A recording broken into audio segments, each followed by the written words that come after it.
Hi, I'm Allie. Join me as I show you how to make this compass ring, whether or not you're making it as a ring or even a pair of earrings or building it together to make it a bracelet. You'll have fun switching up today and making that ring. Go ahead and look below the video in the description, hit that little show more button in that block and it'll get you links back to our website in case you need any supplies to do the ring. Gather up your materials and let's get started on this fun compass ring. So to begin our ring here, we're going to be using one halo bead. You can do this with a 2-hole like I did for my sample piece or 1-hole like I'm showing here. I have a gemstone in the middle and the halo here fits a 6mm bead, actually 6.2. So it's kind of nice. It's going to roll around a little bit. And then we're doing a nice band. So that way when you put it on, it looks like a really, really pretty cocktail ring. I've switched from the black to a turquoise color. And I have some size 8 dragon thread on here. I'm using the white thread. I could have used white or green along with the blue beads and black or white, again, because I'm using silver and black here.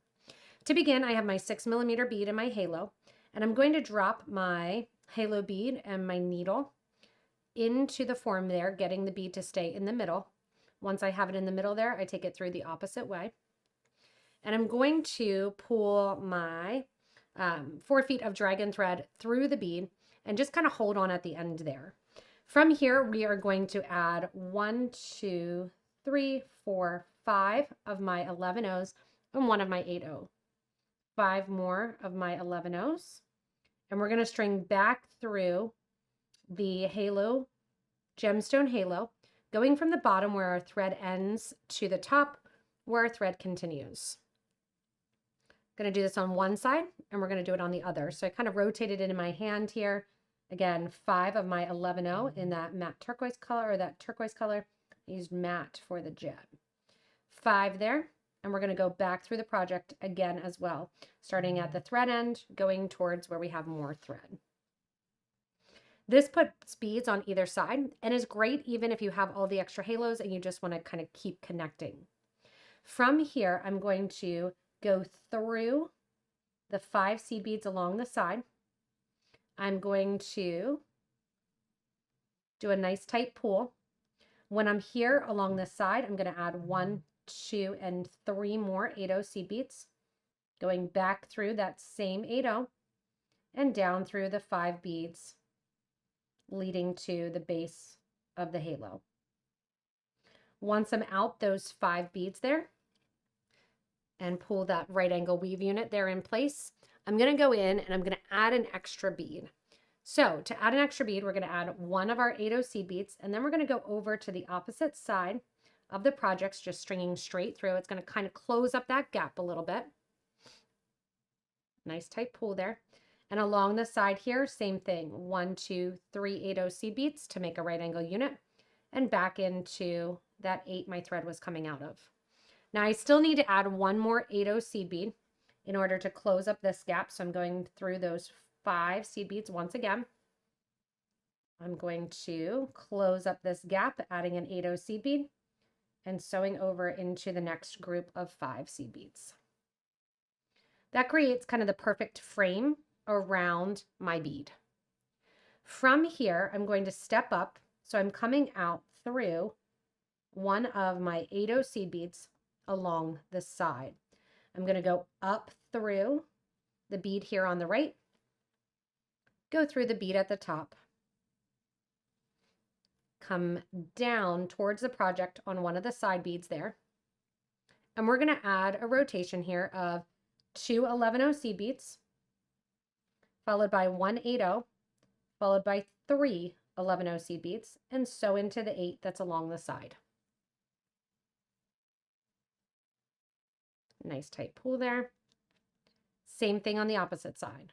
1, 2, 3 11s, followed by 1 8, followed by 2 more 11s, and then into the right angle weave unit on the opposite side, sewing up bead number 1 on the right there, going through the second bead at the top, rotating in my hand, and coming down through bead number 3. So my thread and needle is exiting towards the project out of 1 of those side beads of the right angle unit.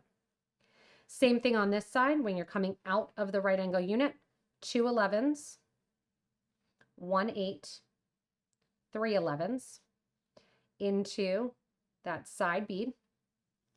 Coming out of the side bead, we reverse that. 1, 2, 3 11s, 1 8, 2 11s, and again into that top bead.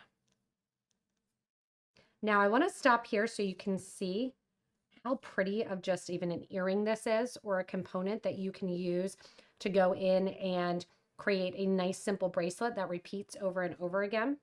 I'm choosing to do my component here as a ring. And to do this ring component, we're going to go up through the top. If I was doing an earring, I think I would put my wire guard on here along the top.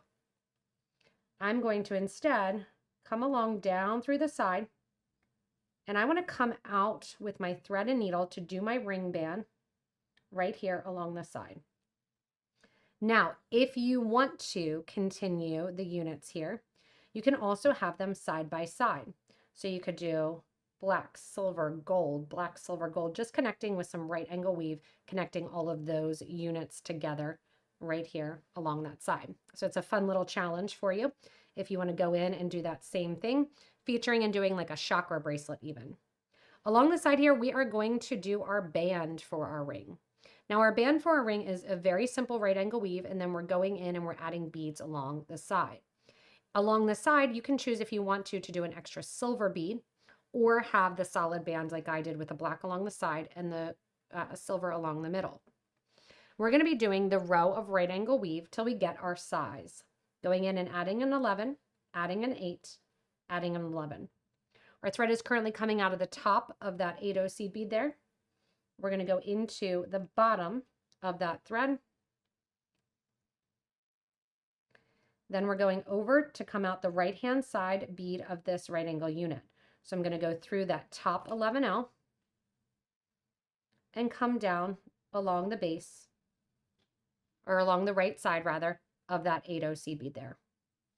Continuing on with the right angle, you're going to add an 11, 8, 11. Thread's currently coming out the bottom of that 8. We're going to the top of that 8. And then once again, to complete our right angle unit, we're going to go over to the right side of the unit we just created, meaning we have to get our thread through the bottom bead, and then once again, out the top. So simple, and continuing on. Every other bead pass that you add, you're going to be coming out the top or the bottom. It's the way that right angle weave works, a series of figure 8s. Threads coming out the top, we add our 3 bead combo, thread goes into the bottom, and we work our needle and thread over so we're coming out the right hand side, out the 8-0 seed bead. Through the bead at the top this time, and down out the 8-0. I'm going to continue adding to get to the other side. We'll make that connection point.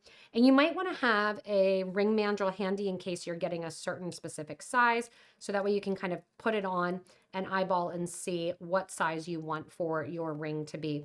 Here I made this one a size 7. And it's right about 7.5. I can make it smaller if I want to. I like this because it's a bigger ring there for my middle finger, but you can keep going and making it the size of the band that you need it to be, and test on the ring mandrel or lay it next to a ring you already have to get that sizing. All right, I was finishing my band and got excited and took my seed beads through, and then was like, oh crap, I need to show this.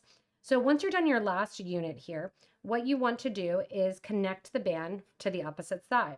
Now on the top here, we connected to the 8-0 seed bead along the side, kind of perfectly positioned to there.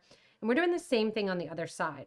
After exiting through the 8-0 seed bead, I put on one of my 11-0, and then I sewed through rather than adding a second 8-0 to the 8-0 that was already there. Added another 11-0, and then gave a nice tight pull. I'm going back up and reinforcing again, this time not adding any beads. The 11-0 I just added, going through the 8-0 that was already there, as well as coming down through the 11-0 seed bead that was added. Now, along the side here, there are 2 options. One option is to do like I'm going to do and do the color band, or the other option is to do a silver row, basically. Going in, connecting to the sides, and having the silver row be along the side. You'll exit through the turquoise bead, add a silver bead, and come on down. Actually, since I already have 2 on there, let's just continue. If you're using the 11-ohs, you just use 2 seed beads between. So you would pick up 2 turquoise and then sew through the next turquoise. 2 turquoise, sew through the next. I'll use 8-ohs here to show you the banding effect of just having those lines, just for a different look.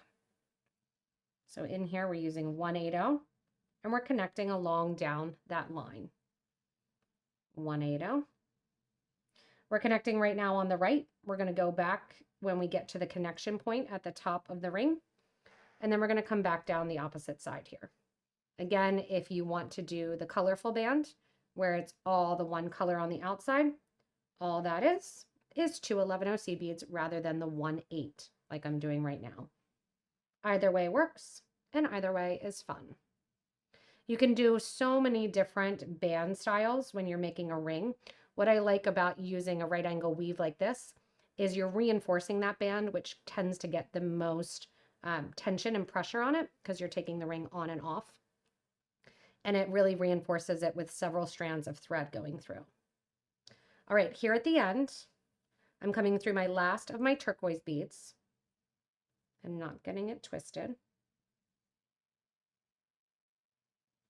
And once I'm out the last of my turquoise beads here, I'm not adding on another one of my 8-oh seed beads. See how we just kind of have it drop there. We're going to go back through, oops, sorry, one more 8-oh through that turquoise. I forgot I was one away. And now we're not going to add another 8 because what we are going to do is we're going to sew through the 8 that's already there that we added to. Coming down the side then, getting that starter thread out of the way, which you'll notice is to the back of the design, which is key. I'm going to go through the 11-oh and then simply come down through the opposite side, kind of turning it in my hand because I like to sew in this direction when I'm working on it, towards me rather than away from me. And again, see, we just get that line of 3 going down. And same thing, if you want to do 11s, you're just going to pick up 2 11s and come on down the side. I'm going the whole way down along the band. And one thing to make sure when you're doing the band, you can use some permalac if you want to paint onto your beads. That way you don't, you add another layer basically of color fastness, that clear layer of the permalac. So that way your beads do not lose any of their color. Use a Duracoat galvanized if you're using a galvanized bead as well. And then in addition to that, need to get a couple more of my beads out here. In addition to that, you want to avoid lined beads for rings, silver lined.